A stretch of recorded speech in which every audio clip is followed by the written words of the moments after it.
क्योंकि आप सभी को सेट दे दिया जाता है इसलिए सुपर फास्ट भी चलेंगे, क्योंकि कैलकुलेशन आपको ही करना है, कॉपी पेन लेके बैठना है, कैलकुलेशन खुद से ही करना है। 12 सेंटीमीटर व्यास वाले एक गोले का आयतन ज्ञात कीजिए। तो ये तो सिंपल सी बात है, त्रिज्या 6 सेंटीमीटर हो जाएगा। और गोले का जहां तक बात है आयतन, व्यास जैसे ही 12 बोला तो त्रिज्या 6 हो गया। और गोले का आयतन हम सभी को पता है कि 4/3 पाई आर क्यू होता है। 4/3 पाई, पाई का मान 22/7 है। आर क्यू 6 × 6 × 6 है। चलिए इसको काटिए जल्दी। वो 22 क्या है, 12 सेंटीमीटर व्यास वाले गोले का आयतन ज्ञात करें। तो देख लीजिए आराम से, 12 है तो लगभग में आएगा, ऐसा तो नहीं है कि 21 है। जल्दी से देखिए, बढ़िया से इसको कैलकुलेशन करिए, लगभग में आंसर आ जाएगा।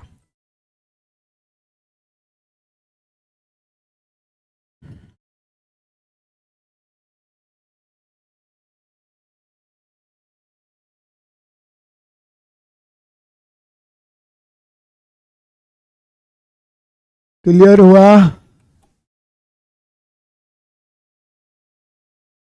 कैलकुलेशन करिए, पूरा पूरी तो नहीं कटेगा क्योंकि 7 है, तो लगभग में ही आंसर दिया होगा। या तो फिर ऐसा तो नहीं है कि पाई छूट गया है, जैसे 3 दूनी 6, 6 6 36 दूनी 72 चौके, यानी पाई का मान रहने दिया है। हाँ, पाई पाई सब में पाई भी होगा, क्योंकि चूंकि कट नहीं रहा है। 4/3 पाई आर क्यू, तो 4/3 पाई आर क्यू मतलब 6 × 6 × 6। काटेंगे मेरे शेर बहादुरों, 3 से 3 दूनी 6, 6 6 36 दूनी 72 चौके 288, 288 पाई भी रहेगा, पाई सेंटीमीटर क्यूब।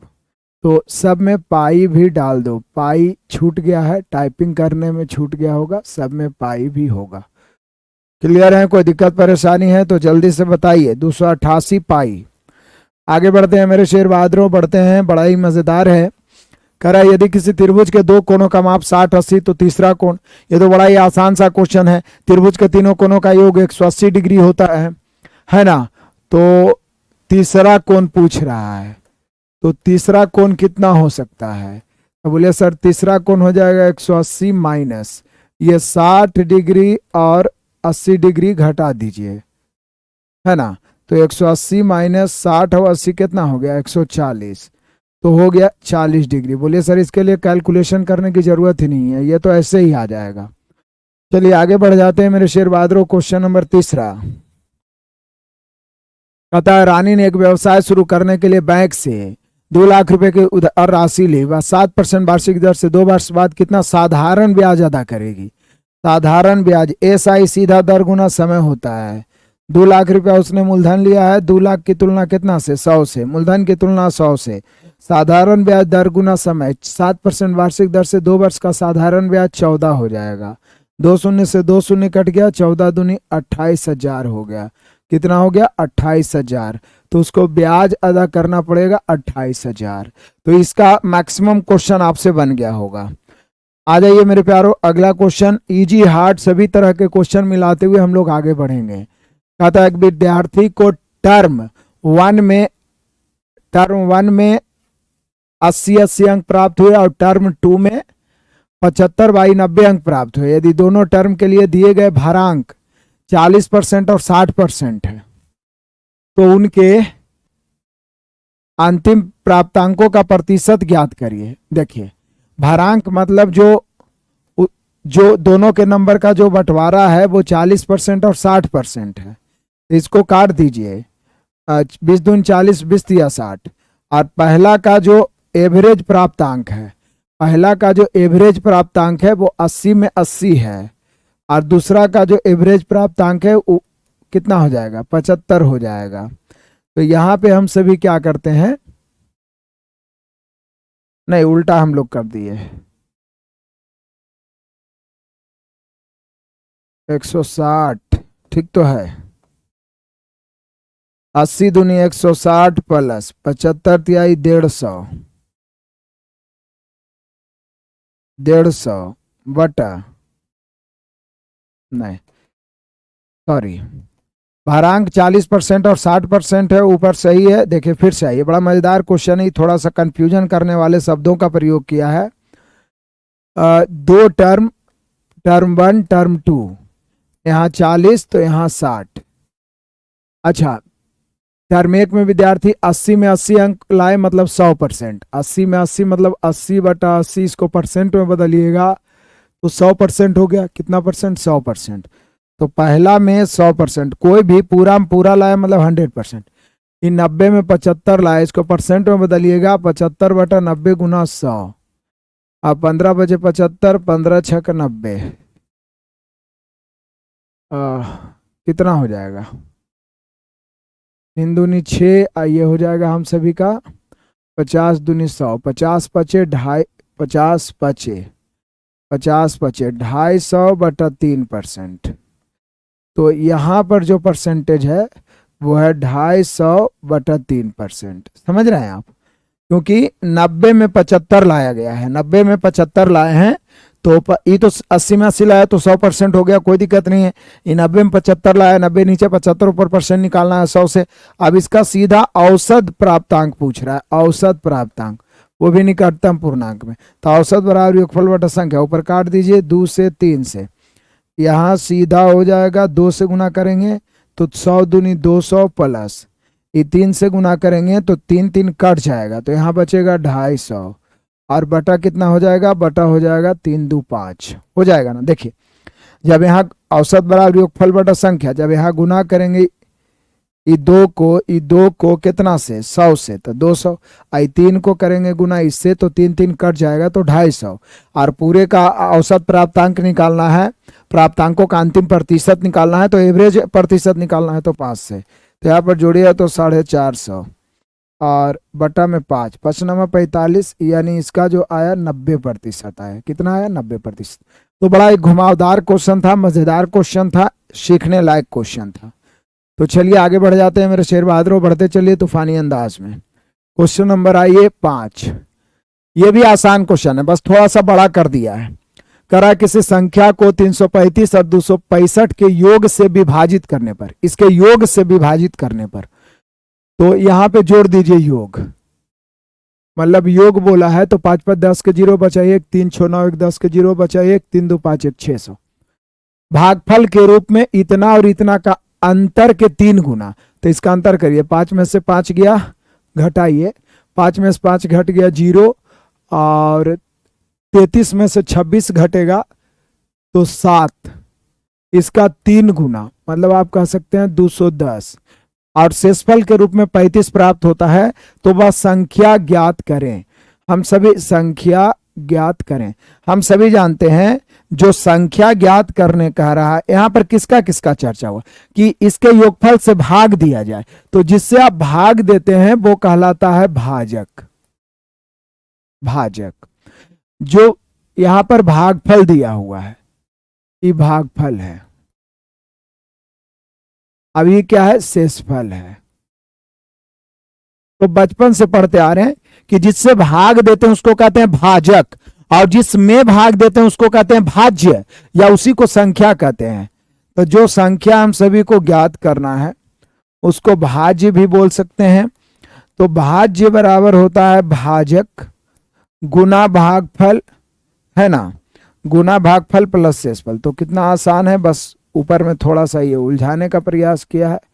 भाज्य गुना भागफल प्लस शेषफल, भाज्य बराबर भाजक गुने भागफल प्लस शेषफल, भाजक गुने भागफल प्लस शेषफल। तो चलिए भाजक कितना है, जितना से भाग दे रहे हैं तो वो है 600, भागफल कितना है 210 क्योंकि अंतर का 3 गुना, शेषफल कितना है 35। कैलकुलेट कर दीजिए, 1 6 के 126 होता है, 3 शून्य उस पर, और उसमें 35 जोड़िएगा तो हो गया, और क्या 126, 1 शून्य 2 शून्य 35 जुड़ जाएगा, अंतिम 35 हो जाएगा। तो यहाँ पे हम सभी का आंसर हो गया ऑप्शन नंबर सी। तो यहाँ तक आनंद आ गया होगा, कोई दिक्कत परेशानी किसी भी शेर बहादुर को? आ जाइए, अगला क्वेश्चन बड़ा ही लाजवाब है, बड़ा ही मजेदार है। कहता है मेरे शेर बहादुरों की एक वस्तु के मूल्य में 20% की वृद्धि की जाती है और फिर उस पर प्रत्येक 5% की 2 क्रमिक छूट दी जाती है, तो इस स्थिति में उसके मूल्य में, तो देखिए मान लिया जाए कि उसका विक्रय मूल्य उसके क्रय मूल्य से कितना परसेंट अधिक होगा, तो बहुत आसान है। मान लिया जाए कि उसका क्रय मूल्य 100%, मानना क्या है, क्रय मूल्य 100 रहता ही है। विक्रय मूल्य कितना अधिक होगा, इसके लिए क्या करेंगे, क्रय मूल्य 100 है, पहले तो आप 20% वृद्धि कर दिए हैं तो 120/100, उसके बाद 55% के 2 बार कमी किए हैं तो 95/100 और फिर 95/100। तो अब 100 से जितना अधिक बचेगा उतना लाभ होगा या उतना अधिक होगा। 100 से 100 कट गया, 19 बचे 95, 20 बचे 100, 19 बचे 95, 20 बचे 100, और भी काटना है तो काट दीजिए। 20 से 20 है के 120, और काटना है, 3 दूनी 6, 10 दूनी 20। अब कुछ कट्टे लायक नहीं है, 19 गुना 19 361, 361 को 3 से गुना करिए, 361 गुना 3 अब बटा में 10 गुना करके 10 से भाग देना है, मतलब एक अंक के बाद दशमलव देना है। तो 3 इकाई 3, 6 18 के 8, 3 9 1 10, एक अंक के बाद दशमलव। तो यहाँ आपका क्रय मूल्य 100 था, विक्रय मूल्य हो गया 108.9। तो समझिए कि सॉरी उल्टा हम लोग ये गुना गलत किए हैं। 3 से 3 इकाई 3, 3 6 18, 3 3 9 1 10, एक अंक के बाद दशमलव, 3 इकाई 3 ना होगा तो 100 था, आया है विक्रय मूल्य 8.3 ज्यादा आया। तो यही बोल रहा है कि कितना अधिक, तो 8.3% अधिक। या ये भी पूछ सकता था कि अंततः उसे कितना परसेंट लाभ हुआ, ये तो पूछा है कि उसके विक्रय मूल्य जो है क्रय मूल्य से कितना परसेंट अधिक, तो 8.3, या कितना लाभ, तो भी 8.3%, तो 8.3% ऑप्शन नंबर है डी। बढ़िया है, मजेदार है, कोई दिक्कत कोई परेशानी नहीं है। आ जाइए क्वेश्चन नंबर 7। कहता है एक त्रिभुज की भुजाओं की लंबाई 5, 7 और 10 है, त्रिभुज का क्षेत्रफल। तो त्रिभुज देखते ही लग रहा है, मान ली 5 है, 7 है, 10 है, इसमें पाइथागोरस भी नहीं लग रहा है। पाइथागोरस तो आपको 5-6 को याद ही है, 3 4 5, 5 12 13, 7 24 25, 8 15 17, 9 40 41, 20 21 29, पाइथागोरस ट्रिपलेट याद है आपको। लेकिन यहाँ पे ऐसा नहीं लग रहा है, तो विषमबाहु त्रिभुज ये हो गया। ये क्या है, विषमबाहु त्रिभुज। और विषमबाहु जब त्रिभुज आता है, विषमबाहु त्रिभुज, तो विषमबाहु त्रिभुज का क्षेत्रफल में हीरो का फॉर्मूला लगाते हैं और वो होता है root under S into S minus A into S minus B into S minus C, जहाँ एबीसी त्रिभुज के भुजाएं होते हैं और एस जो होता है अर्ध परिमाप होता है, ए प्लस बी प्लस सी बटा 2, यानी एस बराबर 7 5 12, 12 10 22 बटा 2 यानी कि 11।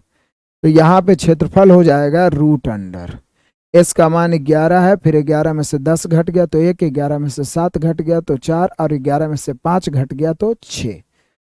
अब जो संभव है वो आप निकाल सकते हैं, तो 4 के अलावा और कुछ भी संभव नहीं है निकालना। तो 4 केवल रूट से निकल पाएगा, बाकी कोई रूट से नहीं निकल पाएगा। तो ये 4 रूट से निकल के बन जाएगा 2 2, आइएगा 66 रूट के अंदर ही निकल रह जाएगा। तो इतना ही हम सभी का आंसर होगा 2√66, और 2√66 दिया हुआ है ऑप्शन नंबर बी। तो हर तरीके से आपको तैयार रहना है, पूरे तरीके से आपको मजबूत रहना है। आ जाइए मेरे शेर बहादुरों, बढ़ते चलते हैं तूफानी अंदाज में। कहता है निम्न तालिका एक कॉलेज के विभिन्न वर्गों अर्थात कला, विज्ञान, वाणिज्य और विधि में अध्ययनरत पुरुष और महिला विद्यार्थियों की संख्या को दर्शाती है। तालिका का अध्ययन करें और पूछे गए प्रश्न का उत्तर दें। तालिका का अध्ययन करें और पूछे गए प्रश्न का उत्तर दें। तो मेनली रूप से पूछ क्या रहा है, पहले ये जान लीजिए। चलिए वर्ग है, पूरा साफ नहीं आपको दिख रहा होगा, ये पुरुष को दर्शा रहा है और ये जो है महिलाएं हैं, महिलाएं को दर्शा रहा है। कला, कला जो है 202 है, 112 है। विज्ञान 260 है, 280 है। वाणिज्य 116 है, 190 है। विधि 78 है और 65 है। अच्छा, कुल 665 है, 647 है, यही है। तो इसका अध्ययन क्या करना है, मतलब दिया गया निम्न तालिका एक कॉलेज में विभिन्न वर्गों अर्थात कला, विज्ञान, वाणिज्य और विधि में अध्ययनरत पुरुष या स्त्री, मतलब जो अध्ययन कर रहे हैं उनका दिया हुआ है डाटा। तो यहाँ पे पूछ क्या रहा है, तो पूछ रहा है यहाँ पे क्वेश्चन की कॉलेज के कुल विद्यार्थियों में से वाणिज्य की महिला विद्यार्थियों का प्रतिशत।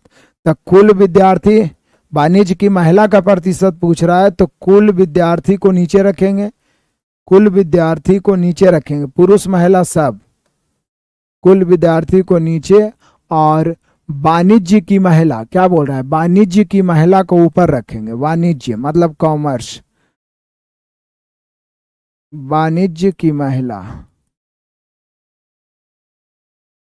को नीचे रखेंगे और परसेंट निकालना है, 100 से गुना करेंगे, बस यही मेथड है।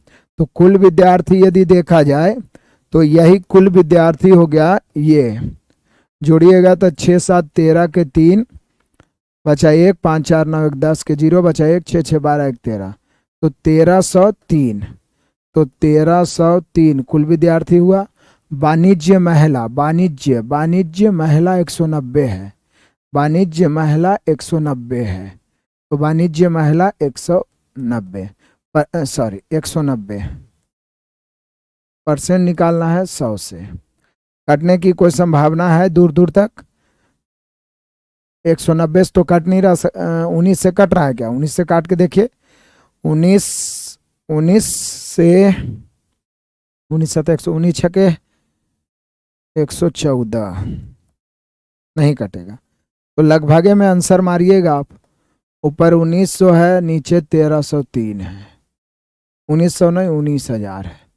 तो आप इसको क्या करिएगा, 1303 से ऐसे ना भागा दे के देखिएगा, और क्या 1303 से 19,000 में भागा देखिए दीजिए। कॉलेज के कुल विद्यार्थी बोला है, वाणिज्य की महिला बोला है, तो हम लोगों ने बिल्कुल सही लिया है, 190 है वाणिज्य की महिला, कुल विद्यार्थी 656 दर्शा रहा है, और यहाँ पे जैसा कि मैंने लिखा है ठीक है सब कुछ। तो यहाँ पे भागा देते हैं, कम से कम एक बार तो लगेगा ही, 1303, 10 में से 3 घट गया 7, ये 9 है, 9 में 0 गया 9, ये बच गया 18 में से 13 घट गया तो 5, फिर एक 0, 13 40, 13 चौके 52, 13 पचे 65, ज़्यादा हो रहा है तो 4 बार। अब 14 दशमलव समथिंग एक ही ऑप्शन है, तो मार दीजिए आंसर, 3 चौके 12 के 2 बचा 1, 0 1, 13 चौके 52, अब जो भी बचे उससे क्या मतलब है, एक ही ऑप्शन में 14 दशमलव समथिंग आया है, तो ऐसे भी आप उठा के आंसर मार सकते हैं, लेकिन सटीक आपको भाग देना पड़ेगा तभी आपको पता चलेगा। आ जाइए क्वेश्चन नंबर 9, कहता है 2 ट्रेन है जो कि समान चाल से विपरीत दिशाओं में चल रही है, विपरीत दिशा में। देखिए ट्रेन का कॉन्सेप्ट यह है कि ट्रेन विपरीत दिशा में चले या समान दिशा में, लंबाई हमेशा जुटेगा, लेकिन चाल समान दिशा में घटेगा, विपरीत दिशा में जुटेगा, क्योंकि विपरीत दिशा में जल्दी एक दूसरे के नजदीक आ जाता है, समान दिशा में एगो भाग रहा है एगो पीछा कर रहा है, तो चाल घट रहा। कहता है 2 ट्रेन जो समान चाल से विपरीत दिशाओं में चल रही है, यदि उनकी लंबाई 120 140 है, वे एक दूसरे को 10 सेकंड में पार करते हैं, तो प्रत्येक ट्रेन की चाल क्या है। तो पहले तो आप मीटर प्रति सेकंड में ये ऑप्शन दिया है, तो पहले आप संयुक्त चाल निकाल लीजिए, क्योंकि विपरीत दिशा में चल रहा है तो चाल तो जुटेगा ही, तो संयुक्त चाल बराबर दूरी बटा समय।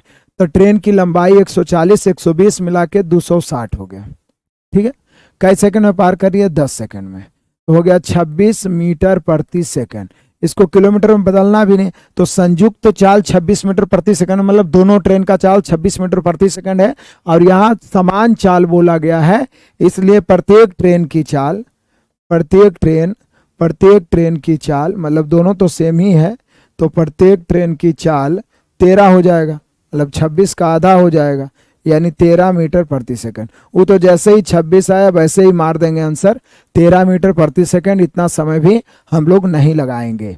तो चलिए आ जाइए क्वेश्चन नंबर 10वां को लपेटते हैं बहुत तेजी से। कहता है एक कंबल को इतना में बेचने पर 30% की हानि हुई, तो 5% लाभ प्राप्त करने के लिए किस मूल्य पर बेचा जाए। तो बोलिए सर ये तो बहुत आसान है रेशियो मेथड से। 11.48 में बेचने पर 30% की हानि हुई तो तुलना 70 से, 5% का लाभ कमाना है तो गुना 105 से। तो इसको आप कैलकुलेशन आराम से कर लीजिएगा, बहुत ही आसान क्वेश्चन है। चलते हैं आगे बढ़ जाते हैं। क्वेश्चन कहता है दो संख्याओं का अनुपात 5-7 है, उनका महत्तम समवर्तक 17 है, तो संख्याएं ज्ञात करें। ऑप्शन से भी बना सकते हैं या बाई रेशियो भी बना सकते हैं, बहुत सिंपल है। देखिए 5:7 है, दो संख्याएं, पहली संख्या दूसरी संख्या, उनका एचसीएफ 17 है और 5 और 7 अभाज्य है और दो अभाज्य संख्याओं का मासा हमेशा एक होता है, तो मासा की तुलना मासा से। पहली संख्या पूछता 5 से, छोटी संख्या 7 से, दोनों का योगफल पूछ रहा है, ये संख्याएं पूछ रहा है, तो पहली 5 से दूसरी 7 से। 17×5 85, 17×7 119, 85 and 119, 85 and 119, option number C. तो चलिए आ जाइए आगे बढ़ते हैं। क्वेश्चन नंबर 12, एक कस्बे की जनसंख्या 2,24,375 प्रति वर्ष 4% की दर से बढ़ती है, तो 2 वर्ष के बाद 2,24,375 है, 4% बढ़ती है तो 104/100, तो 104/100 2 बार करिए, या 26/25 भी आप कर सकते हैं। 26/25, अब 25 से लगता है कटिए जाएगा, काट छाट के जो बचेगा उसको गुना कर दीजिएगा। गुना करने में आप लोग माहिर हैं, करिए जल्दी, कोई दिक्कत परेशानी नहीं होगा। काटिए छाटिए, जितना ज्यादा कैलकुलेशन करिएगा बेहतर होगा। 13 नंबर क्वेश्चन कहता है कि रवि ने 50,000 का निवेश करके एक व्यवसाय शुरू किया। 6 माह बाद राजू 1 लाख रुपए का निवेश करके उसने व्यवसाय में शामिल हुआ। रवि द्वारा निवेश किए जाने के बाद 1 वर्ष में, 1 वर्ष मतलब 12 माह, यानी कि रवि शुरू में आया था, रवि शुरू में आया था, तो रवि जो निवेश किया उसके 1 वर्ष के बाद, तब यानी 12 महीना तक व्यवसाय चला, लाभ हुआ है 63,000, तो लाभ में राजू का हिस्सा क्या होगा। तो आप पढ़े हैं पार्टनरशिप, पढ़े हैं ना। पार्टनरशिप में मैंने बताया था कि सर्वप्रथम आपको लाभ का रेशियो ही निकालना है। पार्टनरशिप में लाभ बराबर होता है पूंजी गुना समय, या आपका निवेश गुना समय। आपका पूंजी जितना समय तक रहेगा उतना आपको हिस्सा मिलेगा, इसी पर चलता है बैंकिंग व्यापार जो भी है, या पार्टनरशिप बिजनेस, पूंजी गुना समय।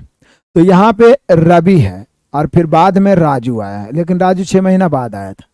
तो रवि 50,000 है, तो मान लीजिए 4 शून्य तो कम से कम कट ही रहा है, दोनों का काट दिए, तो ये 50,000, तो 5 इसका बच रहा है और इसका 10 बच रहा है, तो ये 12 महीने के लिए, क्योंकि शुरू में ही आया है। 6 महीना बाद राजू आया 1 लाख लेके, 1 लाख लेके, तो 10 बचा, 4 शून्य तो कट ही गया था, लेकिन 6 महीना बाद ही आया, तो 6वें महीना रहा होगा, क्योंकि 6 महीना बीत गया तब ये किया। तो आप काटिएगा तो दोनों को आप देखिए, 12×5 60, 10×6 60, यानी 1:1, मतलब सीधा आधा आधा बांट लेगा। पूछ रहा है राजू का हिस्सा, तो 63,000 है, कोई पूछता तो बराबर होता बटा 2, राजू पूछ रहा है 1 से, 63,000 के आधा मुझे लगता है होगा 31,500, 31,500 होगा, तो 31,500 वाला ऑप्शन है, ऑप्शन नंबर सी। 1 से गुना करिए चाहे नहीं करिए, आधा आधा सीधे 1:1 के मतलब हुआ कि सीधे हिस्सा बराबर हो गया, 1:1 के मतलब हुआ कि सीधे हिस्सा बराबर हो गया। चलिए आगे बढ़ते हैं मेरे शेर बहादुरों, बढ़े चलिए। कहता है यदि किसी धनराशि पर 8% वार्षिक दर से 2 वर्ष का साधारण ब्याज 1,000 है, तो ब्याज की गणना वार्षिक चक्रवृद्धि आधार पर करने पर समान राशि पर समान दर से समान अवधि का चक्रवृद्धि ब्याज क्या होगा। बोलिए सर बहुत मजेदार क्वेश्चन है। पहले तो आप यही आइए कि किसी धनराशि पर 8% वार्षिक दर से 2 वर्ष का साधारण ब्याज दिया हुआ है 1,000, और साधारण ब्याज हम सभी को पता है, साधारण ब्याज SI जो होता है दर गुना समय होता है, सीधे हो जाएगा 8 दूनी 16।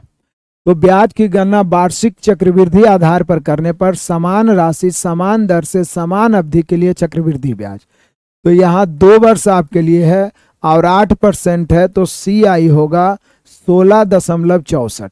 कम से कम 10% तक तो CI 2 वर्ष का एकदम जुआ पे होना चाहिए। 2 वर्ष का तो आप कितनों % का निकाल सकते हैं, 2R + R²/100, तो कुछ नहीं, अब बाई रेशियो, सारा काम तो बाई रेशियो ही हो जाता है, तो बाई रेशियो आ जाइए। यहाँ पे है 1,000 साधारण ब्याज, तो हमें पूछ रहा है चक्रवृद्धि ब्याज CI, तो साधारण ब्याज 1000 है, वहां 16 है। चक्रवृद्धि ब्याज पूछ रहा है 16.64। काटिए, काटने में बेरहम बनिए। जैसे जैसे ही देखे तो पॉइंट से 2 शून्य पहले उड़ा दिए, उसके बाद 16 से ही कट रहा है। 16 का 16 बच गया 6 जीरो, 16 चौक 64। अभी 10 से गुना होगा तो 1040। तो यहाँ पे आप देख पा रहे हैं कि चक्रवृद्धि ब्याज 1040 हो गया है ना।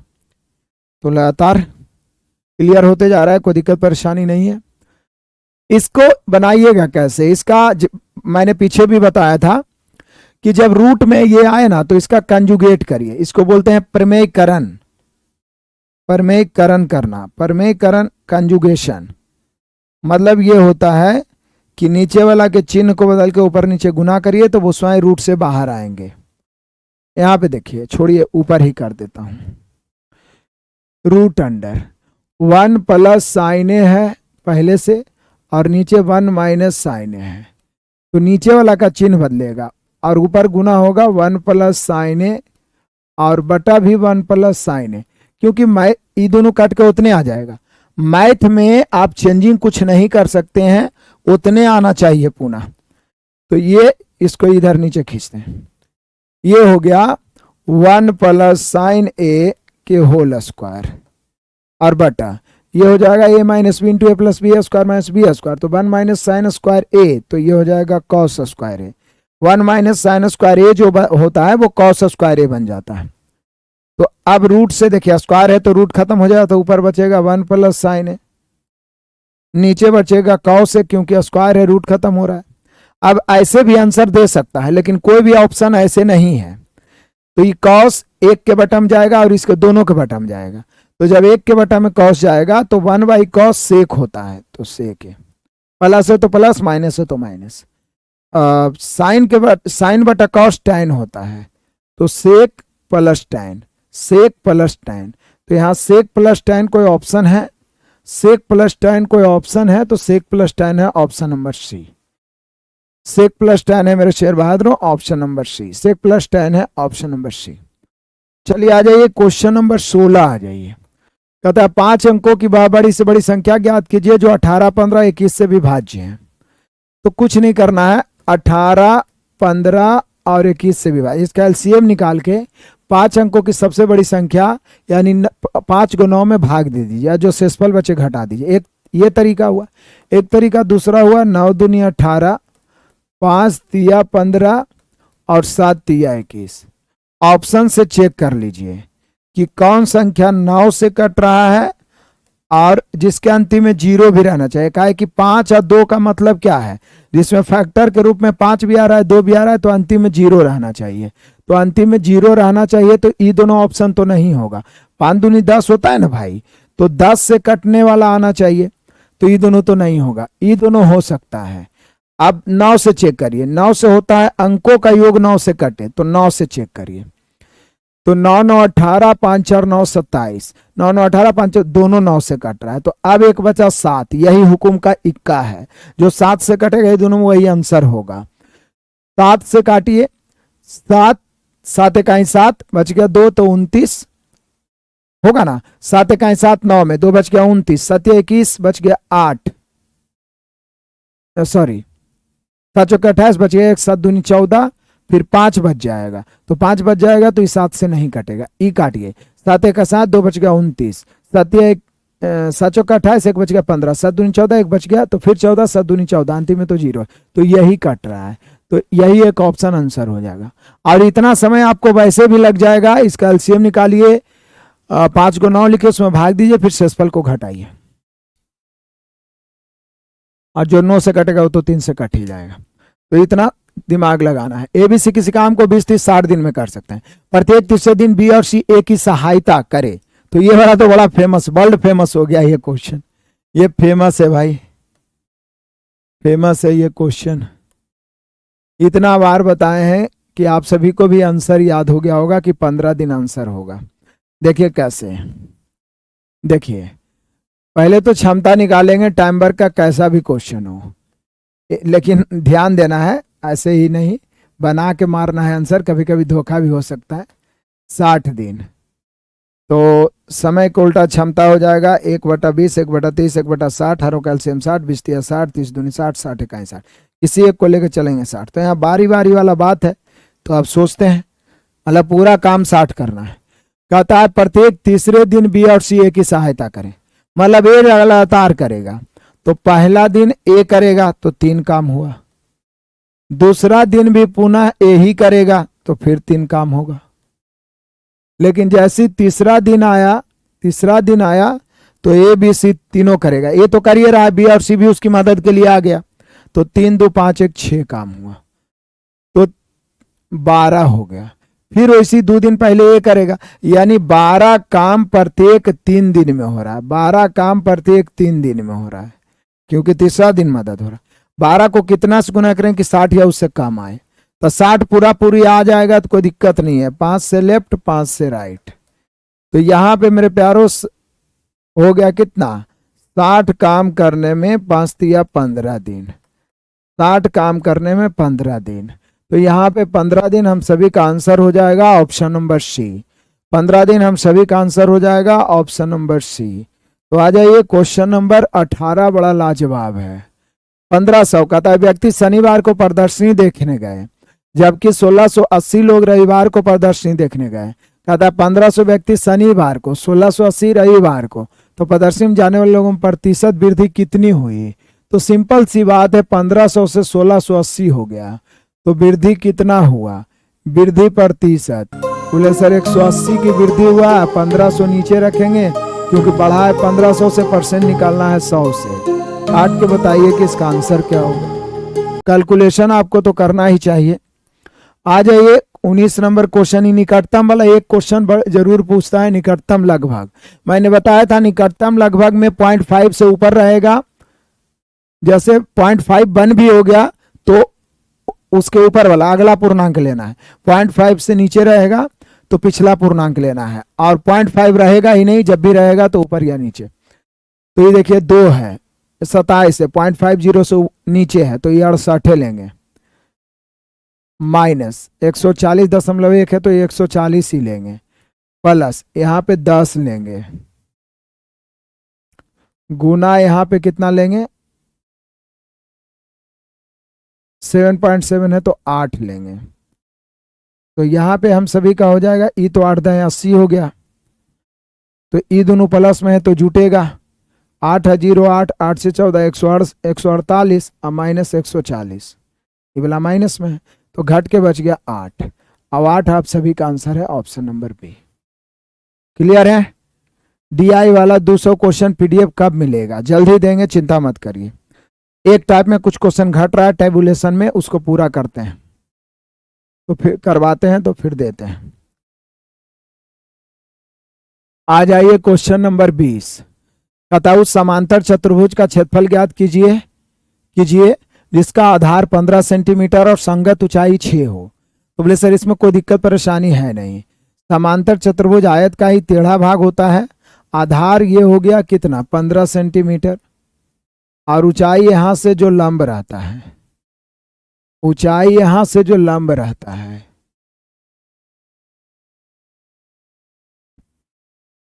ठीक ठीक। हेलो।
बढ़िया।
हेलो हेलो हेलो हेलो, आवाज आ रही है?